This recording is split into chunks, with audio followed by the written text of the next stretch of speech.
Nah, saya gini, yang saya pertanyakan itu ada di agama di Bible, wanita itu harus berjilbab. Kalau nggak berjilbab itu rambutnya harus digundulin. Kenapa kok mbak-mbaknya ini, ibu nikah sama ini nggak pakai jilbab? Pertanyaan satu itu, coba dijawab dulu. Yang paling fundamental, kamu tahu yang paling fundamental, yang terpenting, yang terutama, yang sangat krusial ya. Ada dua. Ya. Yang pertama yaitu Matius 28 ayat 19 sampai 20. Di situ harus dibaptis di dalam nama Bapa, Putra dan Roh Kudus, yaitu di dalam nama Tuhan Yesus. Di ayat berapa tadi? Di ayat berapa? Matius 28 ayat 20, Matius 28 ayat 19 sampai 20. Ya kan? Oke. Harus baptis di dalam nama Bapa, Putra dan Roh Kudus, yaitu dalam nama Tuhan Yesus. Yang kedua, meminum ya anggur dan makan roti, di mana itu adalah simbol dari tubuh dan darah Kristus yang telah dicurahkan di atas kayu salib. Asyukuri innaka ya makari ya magufron alkihi innaka ya ma'adar ya mag.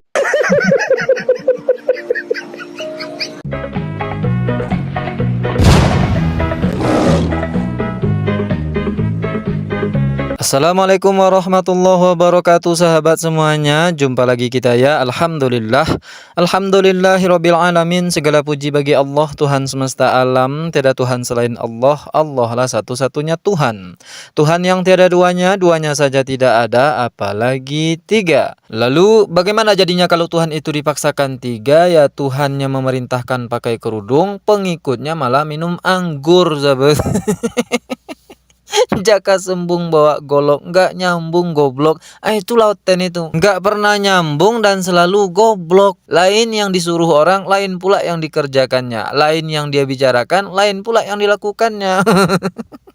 Ongo oten. Pasti para fansnya bilang, Mikana kan pakai kerudung, ditutupnya kepalanya. Itu di depan layar, ongo. Coba fakta sebenarnya. Nih fakta sebenarnya.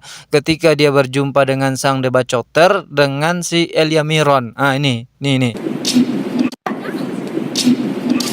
Pahatok. Wah, udah jumpa sama itu gue. Tembegemu.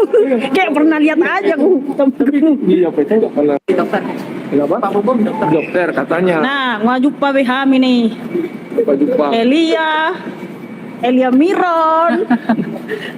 Sang debaters. Bukan, enggak live. Nanti baru ku posting.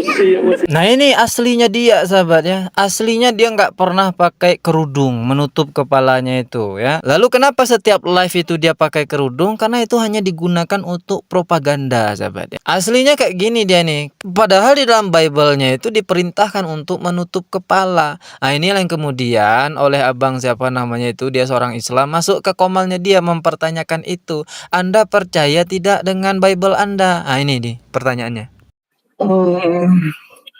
Ini kan Ibu bilang kita bahas soal Injil aja, jangan bahas soal yang lain.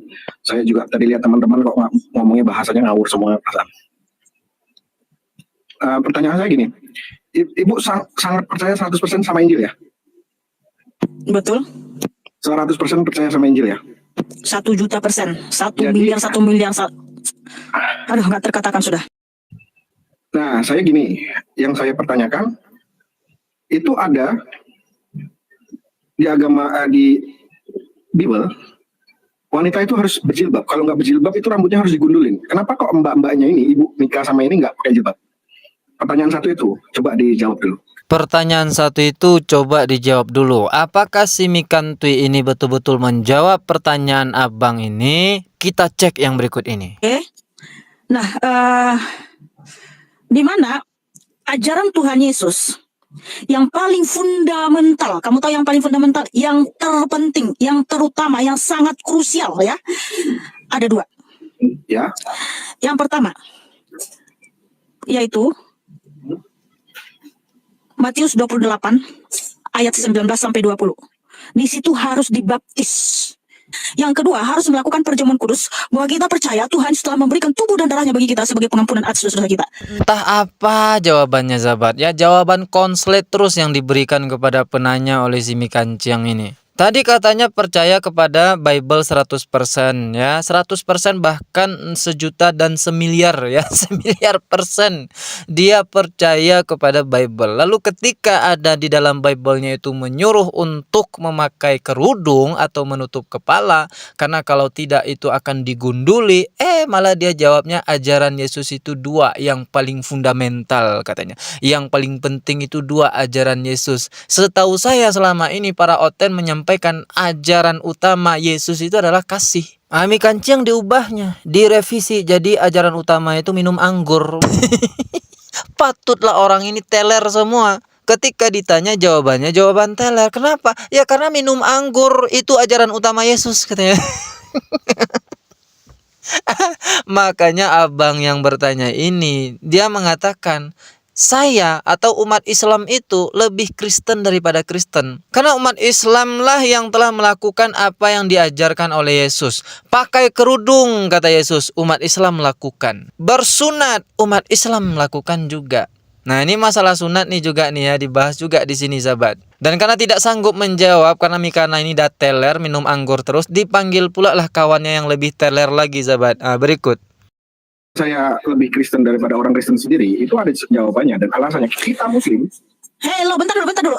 Yang saya tanya, apakah saudara sudah melakukan ajaran Tuhan Yesus yang paling krusial itu, yaitu baptis dan perjamuan kudus, bahwa membuktikan pengakuan saudara bahwa saudara itu lebih Kristen dibanding kami? Sudah dilakukan? Kenapa saya bilang saya lebih Kristen daripada orang Kristen? Saya di awal pembukaan bicara saya tadi, saya bilang, Ibu yakin ya sama Ibu? Yakin, 100.000, 1 miliar persen. Di Bible, Yesus bilang, kita Muslim, ini alasan saya kenapa saya bilang saya lebih Kristen ya. Yang satu, abang sunat nggak? Abang sunat nggak? Oke, sunat. Di mana Tuhan Yesus mengajarkan sunat? Saya mau tanya, di mana Tuhan Yesus mengajarkan sunat? Nah, sekarang abang juga. Sekarang saya mau tanya, tunjukkan dalilnya dalam Alkitab kami. Di mana Tuhan Yesus mengajarkan sunat? Jangan kau cuma klaim. Oke, saya tunjukkan. Kalau ada tunjukkan, ini ya. Silakan. Di mana? Nah, diundangnya yang lebih teler sahabat. Di mana ayatnya di dalam Bible bahwa ada perintah sunat? Ini Kejadian 17, 10, nomor 10. Ringkasnya begini. Inilah perjanjianku yang harus kamu pegang. Perjanjianku yang harus kamu pegang ini ya. Perjanjian antara aku dan kamu serta keturunanmu. Yaitu setiap laki-laki di antara kamu harus disunat.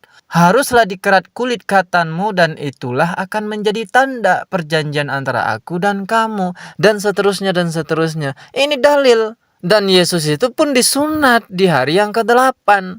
Lalu bagaimana tanggapan kawan si Mikanciang yang lebih teler ini? Oke.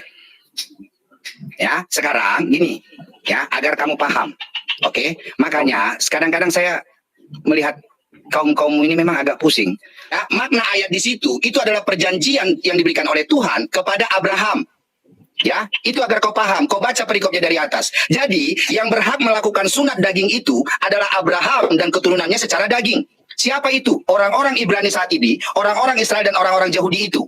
Oke, itu yang berhak melakukan melakukan sunat daging. Makanya dalam Roma 9 ayat 5, ya, dalam Roma 9 ayat 5, brother, di situ dikatakan apa? Tuhan Yesus yang dari dagingnya, ya, diturunkan dari bapak-bapak leluhurnya, dari garis keturunan Abraham. Makanya Tuhan Yesus melakukan sunat daging. Nah, kamu keturunan siapa? Kalau apakah kamu keturunan daging dari Abraham? Ya, kalau kamu keturunan daging dari Abraham, kamu silsilahnya diambil dari mana? Oke, saya tanya. Yang kedua, dengar dulu. Yang kedua, kamu jawab pertanyaan saya. Yang kedua, ya, kalau dalam perjanjian yang diberikan di dalam kitab Kejadian itu adalah hari ke-8. Tidak boleh lebih dan tidak boleh kurang. Kamu sunat hari keberapa? Sudahlah, salah nyaring lagi. Nah, itulah Oten bin Teler itu sahabat. Karena sering minum anggur ya kayak gini jadinya. Sudah jelas sekali ayat Bible-nya memerintahkan untuk bersunat, lah mereka tidak melakukan itu. Lalu untuk membenarkan tindakan mereka yang melanggar apa yang diperintahkan oleh Yesus itu, mereka mengeraskan suaranya. Seolah-olah mereka yang paling paham terhadap Bible-nya. Abang tadi kan hanya membacakan itu ya, ayat Bible-nya itu. Tidak menafsirkan. Yang menafsirkan siapa? Si Teller ini. Katanya yang wajib disunat itu adalah keturunan Abraham.